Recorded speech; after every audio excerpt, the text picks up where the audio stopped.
Drama serial तकदीर में आज की एपिसोड में माहीन अपनी सास के पास जाती है तो उसकी सास खड़ी हो जाती है, कहती हैं आज तुमने वाकई ही बहुत ज़बरदस्त काम किया है, मेरा दिल खुश कर दिया है तुमने। जिस पर माहीन कहती है कि मैं तो हमेशा ही आपके साथ खड़ी थी लेकिन कभी आपने मेरी तरफ तवज्जो ही नहीं दी।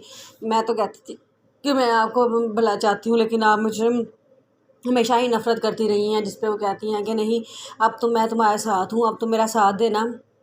हम दोनों ने मिलके असद को और इसको रूमी को अलग कर देना है दूसरे से, क्योंकि अगर असद रूमी के पीछे चल पड़ा और रूमी असद को लेके इस घर से अलग हो गया तो असद को हमारी कोई परवाह नहीं होगी। ये सारा घर असद के पास पे चलता है, तुम्हारा हस्बैंड तो कुछ करता नहीं है, तो इसलिए बेहतर है कि हम असद को यहाँ रोके रखें, या तो इन दोनों की तलाक करवा दें या तो इन रूमी को घर के कामों में इतना उलझाए रखें कि उसको असद को टाइम देने का मौका ही ना मिले और वो उसको अपनी बातों में ना ला सके। जैसे माही कहती है कि आप फिक्र ना करें, मैं आपका पूरा साथ दूंगी, इस मिशन को हम ज़रूर इख्तिताम तक पहुँचाएँगे। जो क्या कहती है कि ये की ना तुमने मज़े की बात, ये बात करके माहीन वहाँ से चली जाती है।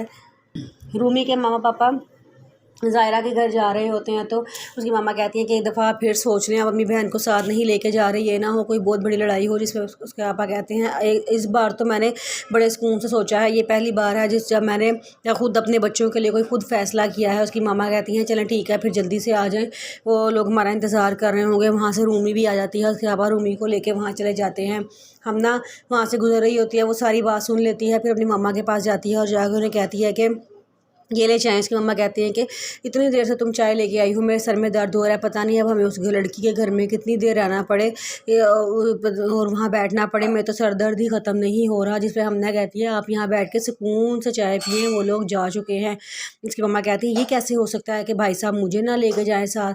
तो हमना बताती है कि वो आपको नहीं लेके गए, वो घर की बड़ी को साथ नहीं लेके गए, वो घर की सबसे छोटी को साथ लेके गए हैं, वो रूमी को साथ ले गए हैं।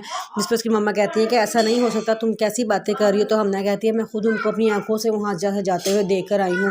वहाँ पे रूमी के मामा पापा और रूमी इरम के घर जाते हैं और वहाँ जाके ज़ायरा के बात पक्की कर देते हैं। बड़ा खुश होते हैं कि ज़ायरा को हम अपनी बहू बनाना चाहते हैं। जब से रूमी हमारे घर से गई है हमारे घर का सुकून ही बर्बाद हो गया है, लेकिन मैं चाहता हूँ कि हमारे आंगन में फिर वही खुशियाँ आए। ज़ायरा हमारे घर में बहू नहीं बेटी बन कर आएगी और आप फिक्र ना करें, जैसे हमारी ये रूमी थी वैसे ही ज़ायरा होगी, हम ज़ायरा का बहुत ख्याल रखेंगे।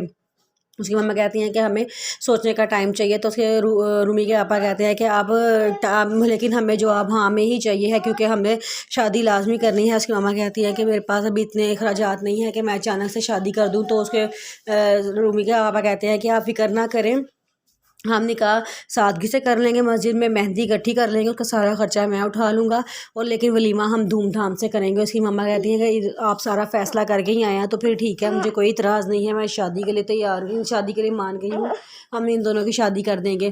जिस पर उसके पापा बड़ा खुश हो जाते हैं और वो घर वापस आते हैं। लेकिन हमने अपने हस्बैंड से लड़ रही होती है, कहती है कि कितनी बुरी बात है, मेरी अम्मी को वो साथ क्यों नहीं लेके गए। मेरी अम्मी को आपको पता है कितना अफसोस हुआ है, वो रो रही होती है। नबील उसे बड़ा समझाता है कि मामा पापा के सामने रोना ना शुरू कर देना। तो हमना कहती है हाँ मुझे पता है, वो इस डर से ही मेरी मामा को साथ नहीं लेके गई, मैं क्या मेरी मामा कहीं कुछ कह ना दे। तो वो कहता है हाँ जब तुम्हें सारी बात का पता है तो तुम जो क्यों अनजान बन रही हो। तो कहती है कि उन्होंने बहुत गलत किया है, जो भी है उनको मेरी मामा को साथ लेके जाना चाहिए था। इतनी देर में बाहर हॉर्न बजता है तो नबील कहता है खामोश हो जाओ, शोर ना करना, अब ना मामा पापा के सामने रोना ना शुरू कर देना, हम आओ जाके पूछते हैं क्या बातचीत हुई है, सारा क्या मामलात हुए हैं। असद रूमी को लेने के लिए उसके घर वापस आता है तो वहाँ पे उसका भाई हारिस बाहर मिल जाता है। वो कहता है कि तुम्हें पता है तुम्हारी बहन कैसी लड़की है, उसने कितनी क्लासेस बंक की है, मेरी बहन झूठ नहीं बोल रही थी, वो बिल्कुल सही कह रही थी। वो असद कहता है कि हाँ ये तो मैं अपनी कॉलेज जाके पता करूँगा कि वो झूठ बोल रही थी कि सच बोल रही थी। तो वो कहता है हाँ जब लाजमी पता करना, क्योंकि अगर तुम पता करोगे तो शायद तुम्हें अपनी बीवी पे भी एतबार आ जाए। ये कह के वो अंदर चला जाता है और परेशान खड़ा होता है कि वो क्या करे।